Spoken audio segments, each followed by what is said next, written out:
pense que c'est vachement intéressant qu'on ait eu un colloque à la fois, une rencontre à la fois en présentiel et en distanciel, parce qu'on voit bien que la manière de parler n'est pas la même. Et c'est exactement les sujets qui nous intéressent à l'Institut pour l'étude des relations homme-machine, homme-robot, c'est de voir comment, dès qu'on utilise une médiation technologique, on n'est plus le même. À mon avis, pendant cette journée, on a eu 3 discours, et je dirais même 3 plus 1. Le premier discours, c'était en filigrane les promesses des technologies numériques. Voilà, on va vivre éternellement, on va avoir des véhicules complètement autonomes. Alors, c'était un discours en filigrane parce que personne ne le défendait. Mais dans le deuxième discours, c'était de dire c'est pas vrai.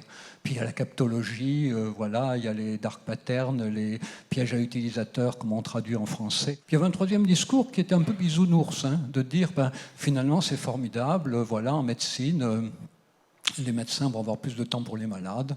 Bon, moi, je suis sur des listes médicales. La déshumanisation de la médecine est dénoncée tous les jours. Puis, dernière chose, on a eu un 4e discours qui est venu un peu tard, je m'en suis étonné d'ailleurs, sur les objectifs de développement durable. Puis c'est venu seulement dans l'après-midi, mais qui est quand même aujourd'hui central. Donc, il faudrait que les gens disent, voilà les valeurs qui sont importantes. Alors, 3-4 fois, il y a des gens qui ont dit droit de l'homme, droit de l'homme, droit de l'homme. Bon, droit de l'homme, c'est...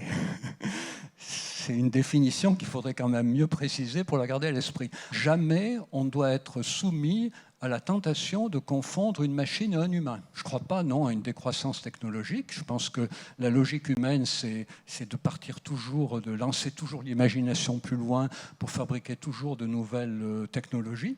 En revanche, je crois beaucoup à la frugalité, c'est-à-dire apprendre à mieux comprendre qu'est-ce qui est indispensable dans ces innovations technologiques et qu'est-ce qui ne l'est pas.